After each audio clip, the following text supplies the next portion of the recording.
Ça faisait longtemps qu'on n'avait pas eu ce genre de vidéo. Voici le Challenge 11, janvier 2024. J'avoue, j'ai eu du mal à faire cette vidéo. Il y a beaucoup de créateurs de contenu qui ont environ 200 000 € de patrimoine. Moi, j'en suis très loin. Puis j'ai réfléchi. Je me suis dit, au final, ceux qui représentent le mieux les moins de 30 ans, c'est ceux qui ont très peu de patrimoine. Je ne suis qu'à mes débuts dans l'évolution de mon portefeuille et dans cette vidéo, je vais vous montrer exactement tout mon patrimoine de A à Z. Je vais te parler d'immobilier avec Brix, de crowdfunding avec la première brique, d'assurance vie et de bourse. En attendant le début de la vidéo, je te souhaite une bonne année 2024 et que tous tes projets se réalisent. On va commencer comme à chaque fois avec Brix. Encore déçu, comme d'habitude. J'ai donc fait mes calculs de tout ce que j'ai gagné en 2023 et évidemment le revenu réel est largement sous-évalué par rapport au revenu estimé. J'aurais dû toucher environ 5,28% de royalties. Déjà, ça a été revu extrêmement à la baisse autour de l'année 2023. Je suis passé pour certaines habitations de plus 10% de revenus à environ 5 ou 6% en moyenne. Et évidemment, Brix n'a donné aucune raison et a fait passer ça discrètement, le baissant au fur et à mesure tous les mois. Et mon revenu réel s'élève à 4,5% seulement. On retire les impôts de 33% et on a moins bien fait que le livret A. Voilà. Heureusement que j'ai certains immeubles qui ont pu prendre de la valeur avec l'évolution de l'immobilier cette année. Alors malheureusement, j'ai pas réussi à choper les chiffres réels pour savoir exactement combien mes immeubles ont augmenté, combien ils ont pris de valeur. J'ai dû prendre 2% environ supplémentaires. J'ai donc un portefeuille total sur Brix de 570 €. Pour ceux qui sont intéressés par l'immobilier avec Brix, j'ai fait une vidéo complète sur comment fonctionne Brix aujourd'hui, car moi, les royalties, c'est terminé, mais je ne suis pas investi en obligation chez eux. La vidéo se trouve ici. J'ai également un lien dans la description qui vous permet d'obtenir 1% supplémentaire sur votre premier investissement pendant 3 mois. Passons maintenant à la première brique, un de mes investissements préférés sur le long terme.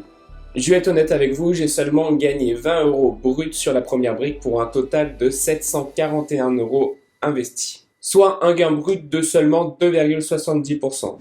Mais c'est expliqué par le fait que la grande majorité des projets ont commencé vers janvier-mars et que les projets sur la première brique durent environ 1 an à 18 mois. Donc j'aurai vraiment les revenus à partir de 2024. J'ai dû investir cette année sur une trentaine de projets, j'en ai seulement 12 qui ont été remboursés.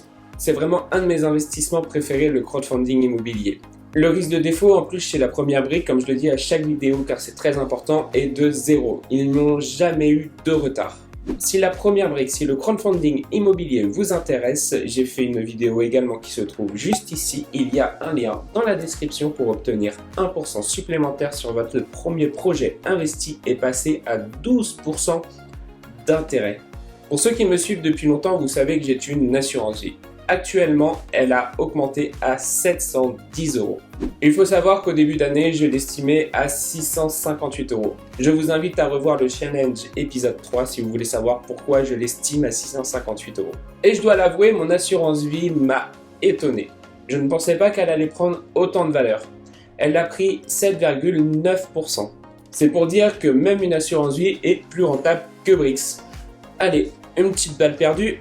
Je m'y connais pas plus en assurance vie, donc passons à autre chose.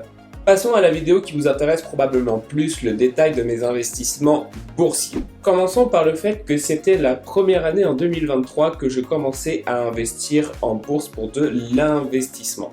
J'ai déjà fait du trading, mais de le pur investissement, c'est la première fois. J'ai dû donc apprendre le fondamental. Comme j'ai dû aussi apprendre à choisir des actions, regarder les chiffres, apprendre à lire la comptabilité. Je vais commencer par vous parler de mon ETF qui représente 50% de mon portefeuille boursier. Comme je ne savais pas comment choisir une action en janvier 2023, j'ai donc décidé d'investir une bonne partie, la moitié, sur un ETF. Je ne savais pas si je serais capable de battre le marché américain. Alors j'ai eu raison parce que j'ai fait légèrement moins bien. J'ai en effet fait quelques erreurs au début d'année. Je ferai une vidéo spéciale, je pense, pour vous raconter toutes mes erreurs pour que vous ne fassiez pas la même chose. J'ai donc investi sur le S&P 500 1200 € cette année. Je l'ai fait en DCA et ça m'a rapporté environ 9%. Pour ceux que ça intéresse, je vais mettre en description le nom exact du S&P 500. Maintenant, je vais vous parler des actions que j'ai achetées dans l'ordre. Je ne vais pas vous parler des dividendes pour le moment parce que ça rembourse pour le moment les frais de transaction sur Trade Republic qui sont de 1 € par transaction. J'ai également mis à disposition mon portefeuille en public sur Monink. Si ça vous intéresse, vous pouvez vous inscrire. Le lien sera également dans la description. Ça vous permettra de voir en avant-première les actions dans lesquelles j'investis chaque mois. Donc, commençons par Disney qui a perdu 10% cette année. Alors, je l'ai acheté en janvier. Ça avait super bien évolué au départ, plus 15%. Puis, ils ont commencé à avoir des mauvais chiffres sur Disney+.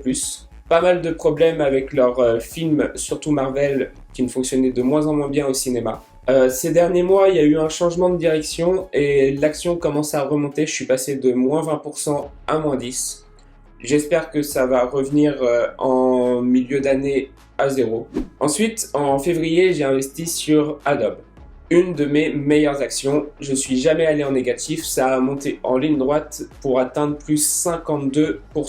Rien à dire, la boîte fonctionne très bien. Ensuite, j'ai investi sur Bank of America. J'ai fait plus 15%, sans compter les dividendes.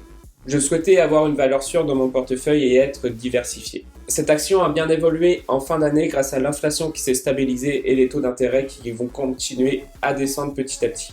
Ensuite, il y a eu TSMC qui a fait plus 17,5%. C'est une boîte qui est très solide. En début d'année, il y a eu des ruptures de semi-conducteurs. Cette entreprise en fabrique et ils ont pu prouver qu'ils étaient capables de tenir une crise.